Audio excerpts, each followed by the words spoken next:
On April 20, 1889, in the Austrian village of Ranshofen, now part of the town of Braun, in the family of an official of peasant origin, Adolf Hitler, married to his former housekeeper Clara, née Pelzl, a son was born, christened Adolph.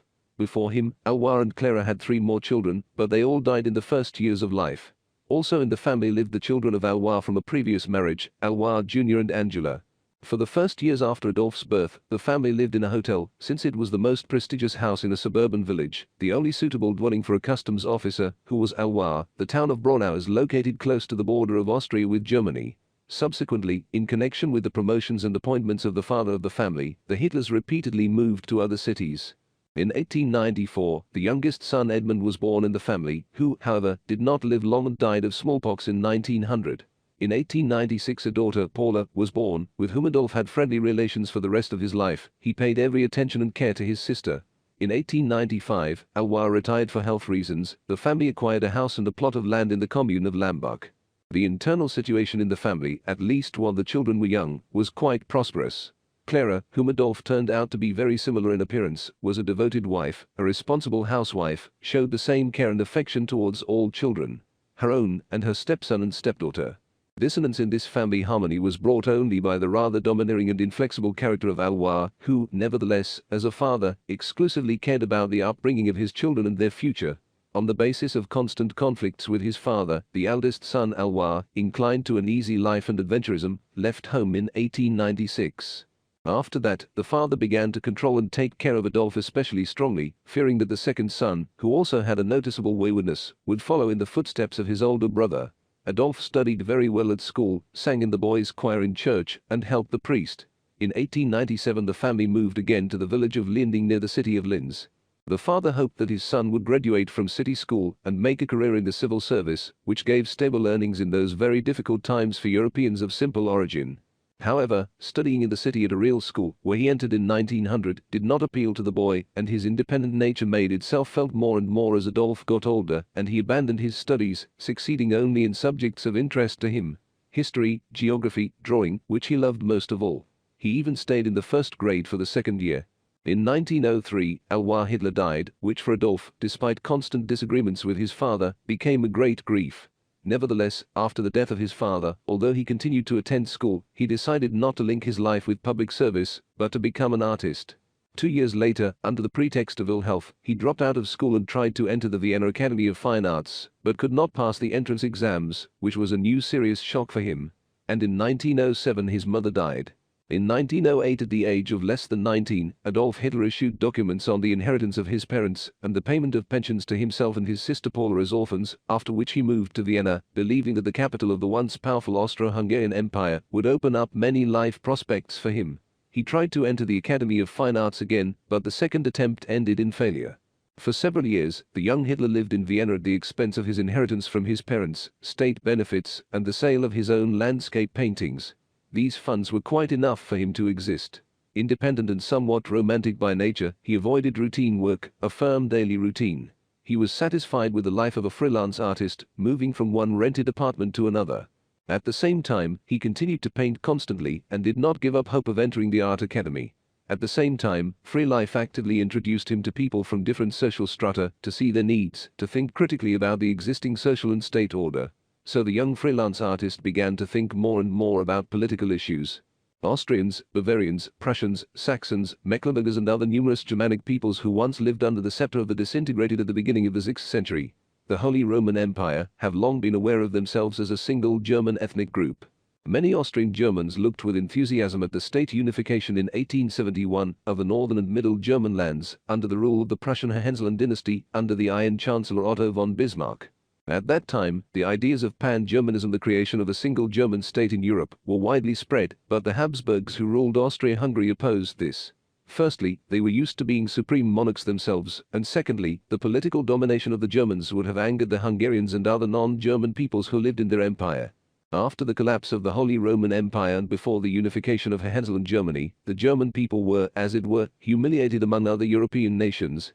Numerous small German states had to constantly reckon with the powerful European powers, especially France. Their fragmented resources were not enough to develop their own industry, and they could not compete with the French and English capitalists.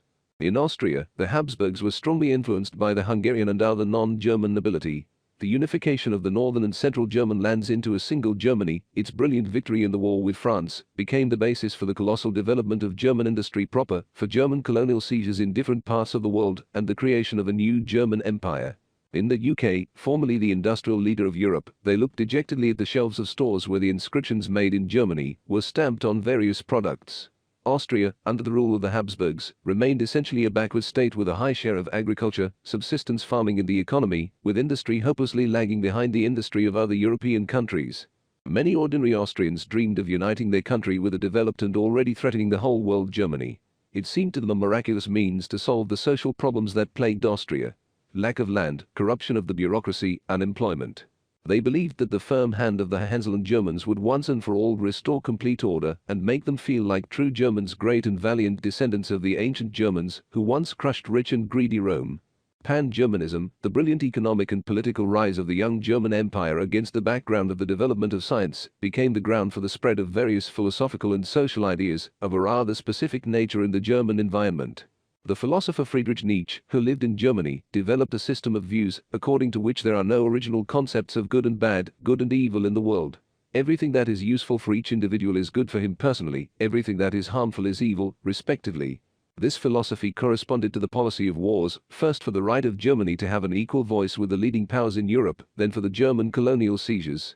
The ideas of the innate superiority of some nations over others, the idea that different peoples are at different degrees of biological evolution, were also spread. Their supporters believed that there are developed kind, biologically creative peoples, and there are backward peoples who are not capable of high cultural development, who, being uncontrolled, can cause harm to the developed. A reflection of these socio-biological ideas was the children's book published in 1912 by the German writer Waldemar Bonzel's The Maya Bee and Her Adventures, in Russian translation, The Adventures of the Maya Bee, where various insects personify peoples at such different degrees of development. Today, the ideas of dividing races and peoples into high and low will look ridiculous and wild, but at a time when deep research in the field of genetics, psychology and sociology had not yet been conducted, the authority of the Church teaching equality of people before God was deeply undermined, and science presented one surprise after another. Such judgments, at least as one of the theories, were considered quite serious. And of course, they also responded to the policy of colonial seizures and the wars that European countries waged among themselves for territorial redistribution. Hitler, who had read a lot, was deeply carried away by various ideas of this kind, relying on them, explained to himself many reasons for the social decline in which Austria was. Subsequently, on the basis of political, philosophical, social and biological theories that he liked, he developed and systematized his own ideology, known as National Socialism. But that was still to come. During his years in Vienna, his political and social views were only being formed. Staying in conservative Austria, where the elderly Franz Joseph Habsburg ruled, increasingly burdened the young Hitler. He was no longer interested in art. He wanted to devote his life to the service of his nation, in the greatness and election of which he was convinced, the struggle for its interests. Austria, where everything was controlled by an idle aristocratic elite, had little prospect for this.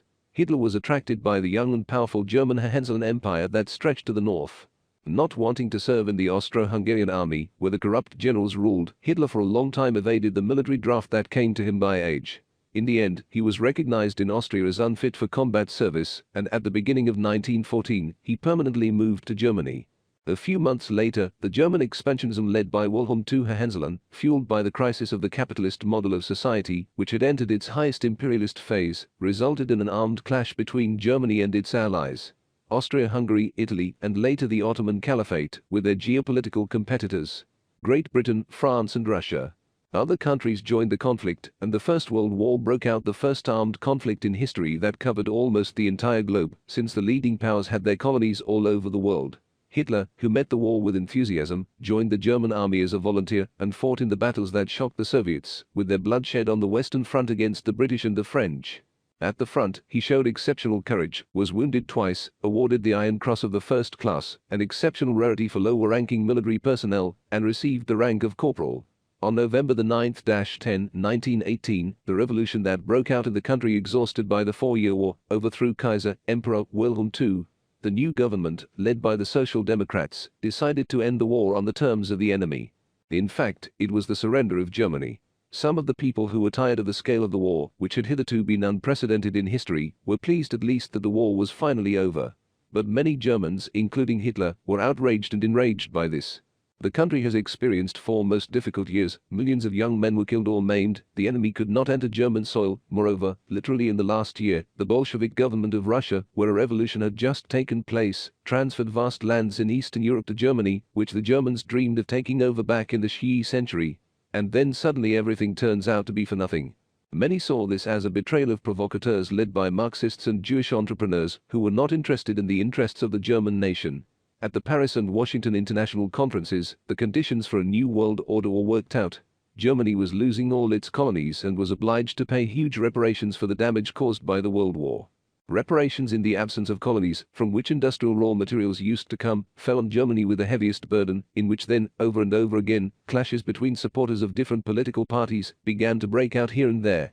The Germans, who were already convinced of their world superiority, experienced the heaviest shock from the troubles that had befallen them, from the fact that their state was once again humiliated in front of the entire world community. The First World War, which claimed up to 20 million human lives and ruined the leading world powers, became a shock event for the population of Europe, after which pacifist sentiments began to spread in different countries. But revanchism, not pacifism, was spreading in Germany, which was insulted and tormented by post-revolutionary riots, and was subject to heavy reparations. Many Germans believed that their country, no matter what, should start the war again and achieve the same respect from other European states. Hitler, too, could not put up with this state of affairs. In May 1919, he turned to his former commander with a proposal to use him in political work. At first, he was assigned to conduct patriotic agitation among German soldiers returning from captivity. The outstanding oratorical abilities of a 30-year-old activist and unsurpassed gift of persuasion were well manifested here. Then Hitler was assigned to monitor the activities of right-wing political circles in the capital of Bavaria, mountainous southeast of Germany, Munich. He joined one such organization, the German Workers' Party, in the autumn of 1919. His new comrades appreciated his oratorical talent and instructed him to recruit new members to the party. Very quickly, through his persuasive skills and inexhaustible energy, he inclined his party comrades to the political views he had developed himself and reorganized the group into the National Socialist German Workers' Party Nationalsozialistische Deutsche Arbeiterpartei, NSDAP. In July 1921, he became the leader of the party. The ideology of the German National Socialists, being also a product of social unrest and contradictions, wounded national feelings in a number of components, echoed the ideology of the Italian fascists, who successfully seized power in Italy in 1922. Therefore, in matters of state building, relations between the state, society and the individual, the National Socialists, as well as later members of the Spanish Phalanx, the French People's Party, actually equaled the formulations of the fascist leader B. Mussolini. They considered the totalitarian state to be the highest form of people's power, controlling all aspects of society and people's private lives by command methods. Every member of society had to sacrifice personal interests, property, life for the common good, the good of the nation without hesitation. Therefore, by analogy with the members of the Italian Union of Struggle, Fasci Italiani di Combattimento, of B. Mussolini, German National Socialists, or for short just Nazis, as well as representatives of similar political movements in other countries, began to be called fascists. Like other fascists, the Nazis attributed their ideology to the right, that is, protecting traditional national values. In fact, from the ideas of the right forces, monarchists, aristocrats, they borrowed only the concept of the unity of command of state power, expressed in their characteristic cult of leaders, the superiority of their nation over others, nationalism, and the desire to establish its political domination in the world. State totalitarianism, the idea of establishing a single party as a source of power, the ranks of which were replenished by representatives of the people in general, and not a certain class, the complete domination of public interests over group, private interests were borrowed by them from the left socialist ideologists. In fact, fascism was an extreme form of socialism, like Marxism, but focused on traditional right-wing values. The unity and greatness of the nation, the desire for world domination. And the word socialist was included in the name of A. Hitler's party. However, the Nazis, on the contrary, considered Marxists and moderate socialists to be one of their main political opponents. After all, they adhered to internationalist ideas, rejecting the exclusivity of the German nation. The Nazis were particularly annoyed by Marxists who rejected national values as such, saw the ideal in complete unity, cultural unification and equivalence of all mankind, and also carried the ideas of class struggle, undermining the unity of the nation. Hitler was deeply convinced of the truth of his ideas, and easily conveyed this conviction to others. Already during the period of Nazi power, even some representatives of the minor peoples from their point of view were sincerely convinced of the correctness of these ideas and of the biological superiority of the Germans over themselves, considered it their duty to serve the great German nation with dignity. Speaking to the audience, Hitler quickly found contact with her and ignited with his emotional and furious speeches, in which he extolled the German selectivity and denounced those who, in his opinion, were guilty of the troubles of the German nation: communists, social democrats, Jews, Freemasons, Great Britain, France and Russia. The NSDAP grew rapidly due to the influx of new members intrigued by Hitler's point of view. The workers eventually made up a minority in it. A significant part of the party consisted of minor civil servants, peasants, veterans of the First World War. Many were attracted by the national unity propagandized by Hitler.